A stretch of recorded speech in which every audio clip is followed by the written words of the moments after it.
Namaste, Jai Bharat. Lakshadweep is recently known for Modiji Chamatkar. The Maldives some time back was making a propaganda and a movement India out. Then of course our people stopped going to Maldives. They don't really realize how much they depend on us. Alright, but then that kind of stubbornness which is inherent in some people is what they have been showing.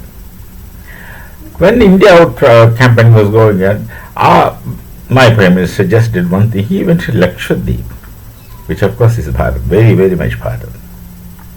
Just sat there on the beach and went back, and that photo was put in social media, which bugged the Maldives, because there is an alternative for people needed to go to Maldives with passport and visa. Just go to Lakshadweep. It's not that far from Kochi. There are helicopter services. I think even small aircraft service also must be there. And the people living in Lakshadweep are very few in number. Most of them they do speak Malayalam. It's a version of Malayalam actually. It's slightly different from the kind of Malayalam spoken in the mainland Kerala, because they're fishermen basically who had gone and settled there, and at some point in time they were entirely converted to Islam. So let's not go into the history of it. Mostly from the Calicut area, they have gone there, and in some time they were all converted to Islam. And then for anything and everything, the people of Lakshadweep come to Kerala. Nearest place is Kochi. That's practically the air connected. And for even hospital things, they come there, go, etc.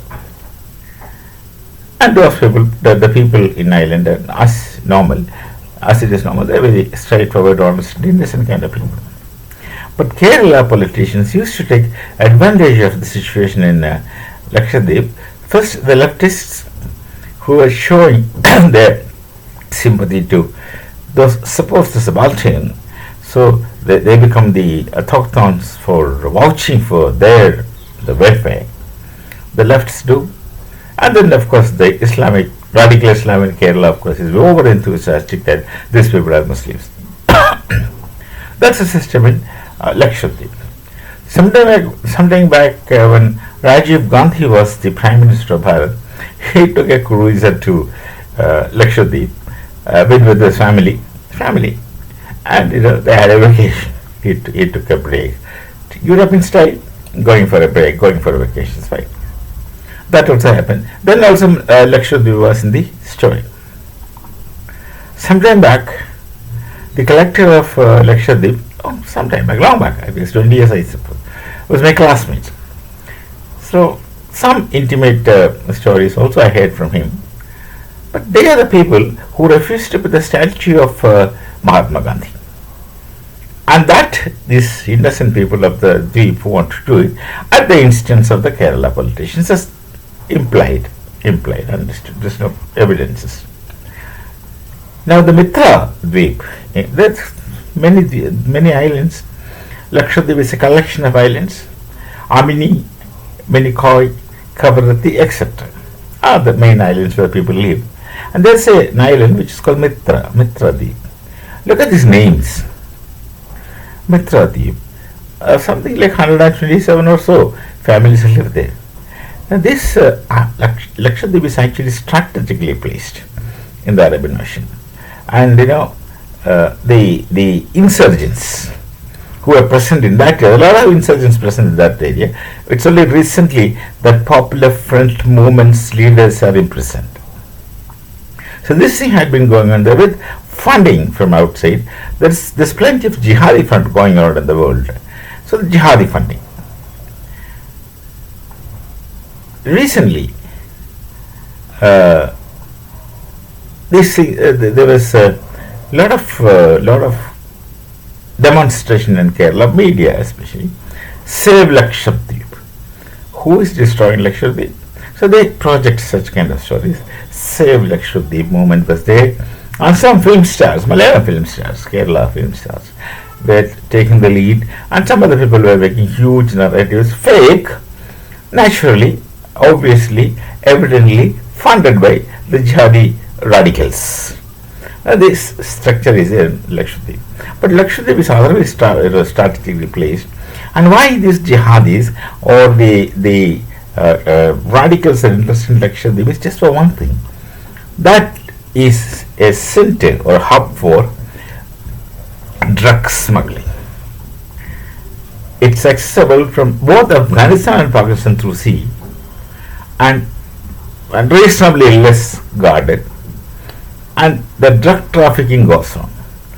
Along with drug trafficking, the insurgencies or radical movements do happen, because for the radicals and anti-nationals, the main source of income is drug smuggling. They get money, and money is what people want. How it comes, they don't know, they don't care. What is expected of these radicals, that also they are very clear. They were taught that you are doing a holy war, and etc. So these narratives run behind it. Now, it's so strategically placed, Lakshadweep. There's an island called as Mitra Island, and Bharatiya Vaisena takes over that island.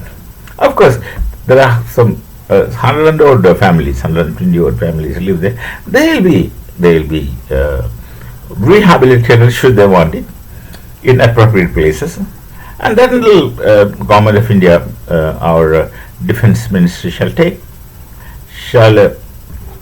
do the needful. They will take care of such things. That's not for anyone to worry. And this silent Mitra goes to the hands of the Bharatiya Vaisena with lot of reasons, because the Arab nation is left unattended. See, if you look at US, they took an island on lease in Indian Ocean and made a base there. They had to take an island on lease to make a base there so that they can watch things happening. These days people are very interested and very enthusiastic in collecting data and keeping them for use at any given time. Fine, that's how things go on. So US has taken an island on lease, but Bharat need not to take any island on lease. We have our own island in Arabian Ocean where we need to be vigilant because of these movements of drugs and other anti-national activities and terrorist activities. All these things are present there, either implicitly or explicitly. But if it is not explicitly, it can be explicit in time. So presence of our armed forces is necessary, not just for the security of our seas, but also for our internal security in many cases. And then, of course, now I can say that you can anticipate a lot of hue and cry from Kerala. The liberals, the lefts, the radicals, they will make hue and cry. They will start telling again, save Lakshadweep, saying that save Lakshadweep. Narratives will come. Big narratives will come. Lot of social media things shall come out. These things are going to happen, but it's Bharatiya Vaisena. And incidentally, I'm an ex-Vaisainik, so you can imagine my sentiments and sense of belonging to the Bharatiya Vaisena. So it's Bharatiya Vaisena which has to happen and shall happen, and then things will be in order. We need that. We need that. We need to be vigilant there. We need to be there. And what our Sena would do is that they do. Even if I know it, I won't speak because I'm not supposed to speak what are the programs. No one shall know. If you get some stories from social media, ignore it because these are speculations. What the Sena does is not for you to know. Even while working, I was in the air defense, working in the air defense, we wouldn't even think about a thing after that thing is done. Just finish our job and that's it, our part is done. We are not to sit and contemplate and speculate on it. Because that's national security. That is classified. Classified is classified security. Security, nation is in capital letters. That's first. Nation first. So this Mitra Dweep in Lakshadweep shall turn into one sensitive place, like they have done something in Andamans. Nicobar, those areas. Already that some of the islands are already with the navy. That's needed for national security, and people, the citizens of this nation, should support and sacrifice things for the nation. That makes your life meaningful, living meaningful. We shall meet again. Namaste. Jai Bharat, Jai Shri Ram.